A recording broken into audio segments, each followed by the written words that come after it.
আসসালামু আলাইকুম ওয়া রাহমাতুল্লাহি ওয়া বারাকাতুহু। দক্ষিণ দিনাজপুর জেলার কুশমন্ডি থানার অন্তর্গত ভেটার গ্রাম আমাদের আজকে আমাদের গ্রামের একটা দুঃখের খবর। আমাদের গ্রামের একটা মানুষ মারা গিয়েছেন আজকে। তো আজকে মুষলধারে সারাদিন বৃষ্টি, রাতেও বৃষ্টি হয়েছে। এটা আমাদের গ্রামের রাস্তা, আর লাশটাকে নিয়ে আসতে হচ্ছে কত কষ্ট করে, অসুবিধা করে। দেখেন মানুষগুলো পাগুলো রাখতে পারছে না, বৃষ্টি হয়েছে, এত রাস্তা খারাপ, দোল হয়ে গেছে, রাস্তা কাদা হয়ে গেছে চারদিকে। মানুষগুলো ঘাড়ে করে কষ্ট করে, বৃষ্টি মুষলধারে বৃষ্টি হচ্ছে, মানুষগুলো নিয়ে আসছে কষ্ট অসুবিধা করে। এটা দিঘির পুকুর পার, দেখেন কত অসুবিধা। এদিকে পুকুর রয়েছে আর এদিকে রাস্তাটা এমন ছেও হয়ে রয়েছে। একবার যদি পা এখানে স্লিপ খায় তো মানুষের অসুবিধা আছে খুবই। আর আমাদের ভেটার গ্রাম থেকে বের হওয়ার 3টা রাস্তা আছে, তার মধ্যে 3টা রাস্তাই খারাপ। কোনো দিক থেকে মানুষ সাইকেল নিয়ে, মোটরসাইকেল নিয়ে বা গাড়ি যে ঢুকবে বা গাড়ি নিয়ে বের হবে, কোনো এরকম সুবিধা নেই। মানুষকে যদি কোথাও গাড়ি ধরতে হচ্ছে তাহলে কমসে কম তাকে আধা ঘন্টা থেকে 40 মিনিট তাকে মানুষকে পায়ে হাঁটতে হচ্ছে, তারপর সে কোনো একটা গাড়ি বা কোনো একটা ভালো বাহন পাচ্ছে কোথাও যাওয়ার জন্য। আজকে আমাদের যে মানুষটা মারা গেছে গ্রামে, তো আমাদেরকে নিয়ে আসতে হচ্ছে এটাকে। বাসুল থেকে আমরা নিয়ে আসছি, যেমন ভেটার যাব, তো বাসুল থেকে ভেটার যাওয়ার যে রাস্তাটা রয়েছে, তো এমন এটা অসুবিধার রাস্তা একটা, এত খারাপ রাস্তা যে মানুষগুলো পাগুলো রাখতে পারছে না। এটাকে নিয়ে আসতে হচ্ছে মানুষটাকে, আজকে যেটা মারা গিয়েছেন আমরা নিয়ে আসছি, তো অসুবিধা করে বৃষ্টির দিনে এসছে আমাদের গ্রামের লোকজন সবাই মিলে।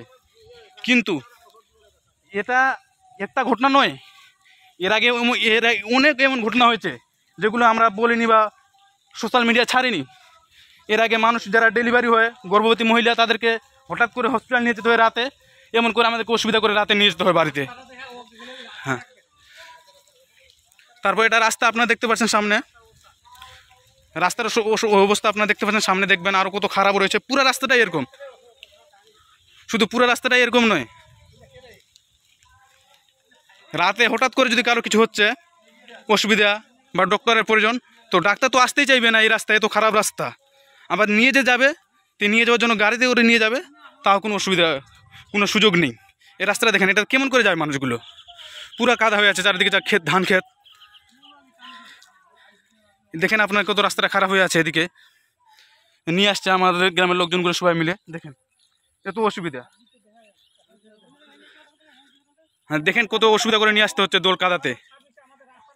2026-এ যদি আমাদের রাস্তা না হয়, আমাদের গ্রামের সকলে একটা আবদার, এটা আমাদের দাবি যে আমরা রাস্তা না হলে ভোট দিব না কাউকে। আমাদের গ্রামের রাস্তার সম্বন্ধে যে নেতা নেত্রীগণ জানে না এটা নয়, সকলেই জানে। সবাইকে আবেদন করা হয়েছে, অ্যাপ্লিকেশন দেওয়া হয়েছে, বলা হয়েছে বারবার করে।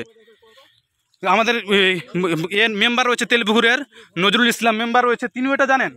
এমএলএ যে রয়েছে আমাদের রেখা রায় তৃণমূল থেকে, তিনিও জানেন এই রাস্তাটার ব্যাপারে। অনেকবার আমাদেরকে আশা দিয়েছে রাস্তাটা হয়ে যাবে, রাস্তাটা আপনাদের করে দেওয়া হবে, কিন্তু রাস্তা এখন করে দেওয়া হয় না। আমাদের অনেক 10-12 বছর হয়ে গেছে, এই রাস্তা অনেক দিন ধরে খারাপ।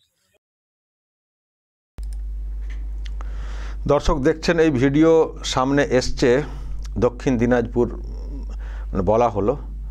তো ডেড বডি নিয়ে কিভাবে কষ্টে তারা সব যাতায়াত করেন বা কেউ সমস্যায় পড়লে কীভাবে তারা হাসপাতালে নিয়ে যান, সেই ব্যাখ্যা দেওয়া হয়েছে। এটা বাংলার অনেকটা অংশেই দেখা যায় আর কি, বাংলার অনেকটা অংশে এই রকম চিত্র দেখা যায়। খুব বেহাল দশা, এবং এটা তো কাঁচা মাটি, রাস্তা, কাঁচা রাস্তা, মাটির রাস্তা। অনেক জায়গায় পাকা হয়েছে, তারও বেহাল দশা হয়ে গেছে। এই যে বর্ষাটা গেল, সে তো আমরা সেখানে দেখেছি। এবং তারপরে একটা হঠাৎ করে বলা হলো পাড়ায় সমাধান হবে, প্রতি বুথে 10 লক্ষ করে টাকাটাকি দেওয়া হবে। তো সেটা কোথায় কবে কাজ হবে কে জানে। হয়েছে দর্শক, আপনাদের এলাকায় হয়েছে 10 লক্ষ টাকা করে পাড়ায় সমাধানের কী সব অভিযোগ, যার যা সব বলার সেগুলো শুনবে বলে ওই একটা কর্মসূচি ডাকা হলো। আচ্ছা, হয়েছে, কাজ শুরু হয়েছে, আপনাদের পাড়ায় রাস্তাঘাট ঠিকঠাক হয়েছে, বা যেসব কথা বলে এসছেন ঠিকঠাক হয়েছে? মুখ্যমন্ত্রী কিন্তু বলছেন কত 77% না কত 80% কাজ হয়ে গেছে, সব সমাধান হয়ে যাচ্ছে তো আপনাদের এলাকায়। এবং সালাম দিয়ে এই ভিডিওটা শুরু হয়েছে, সালাম, আসসালামু আলাইকুম দিয়ে শুরু হয়েছে। মুসলিম এলাকার, মুসলিম সমাজের লোকজনের বক্তব্য। এবং ওখানকার যিনি আছেন, কি নজরুল না কি নাম বলেন, তিনিও মুসলিম, কিন্তু মুসলিম পাড়ার বেহাল দশা দেখুন, বেহাল দশা দেখুন। আনুন না, বারবার আনুন ক্ষমতায়। টিএমসি ছাড়া নাকি মুসলমানরা এখানে থাকতে পারবেন না, টিএমসি ছাড়া নাকি মুসলমানরা শান্তিতে থাকতে পারবেন না।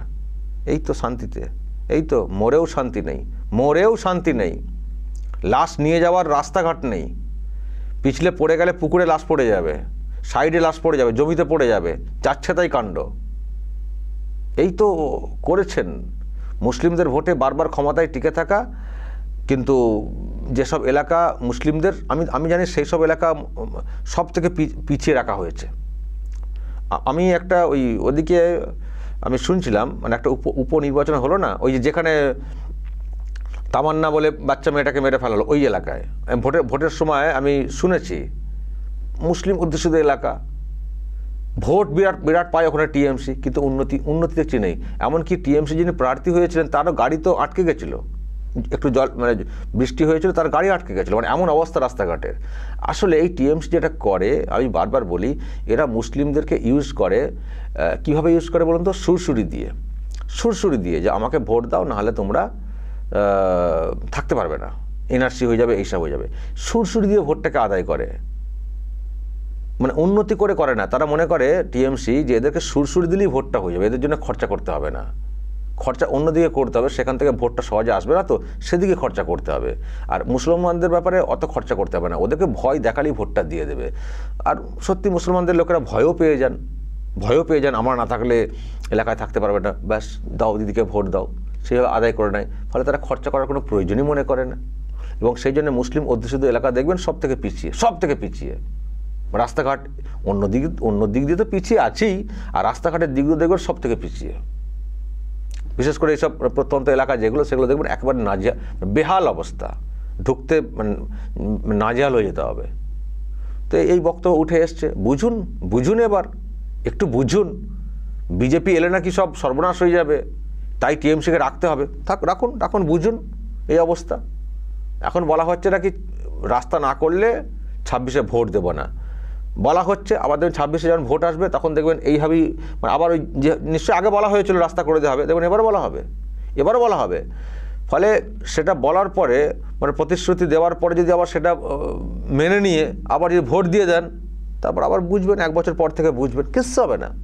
টিএমসি এখন সরকারটার এমন হাল করে ফেলেছে, ডেভেলপমেন্ট ওয়ার্ক যেগুলো, কিচ্ছু হবে না। এরা লক্ষ্মীর ভাণ্ডারটা বাড়াতে পারে, এইসব করে সস্তা রাজনীতি করতে পারে।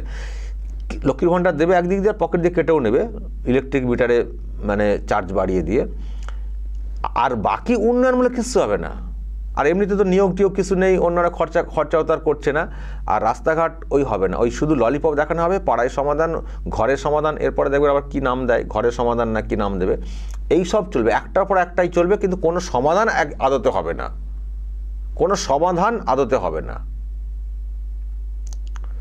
আমি তো এবারে শুনছিলাম এই যে পাড়ায় সমাধান নাকি কর্মসূচি যেটা চলছিল, সেখানে মুখ্যমন্ত্রী বলেছেন কত 94 না 97 লক্ষ না কত হয়েছে লক্ষ, মানে আবেদন। আবার বলছেন তার মধ্যে নাকি 77 লক্ষ নাকি কাজ হয়ে গেছে। কি আবেদন, কি কাজ হয়ে যাচ্ছে আমি তো বুঝে উঠতে পারছি না। তো এই হচ্ছে খাতায় কলমে বা এই হচ্ছে মুখে ব্যাপার, আদতে বাস্তব চিত্র বলছে এইরকম মরেও শান্তি নেই। দর্শক বলবেন যদি আপনাদের এই নিয়ে আরও কিছু বলার থাকে, অবশ্যই বলবেন কমেন্ট বক্সে। নজর রাখবেন আরামবাগ টিভিতে।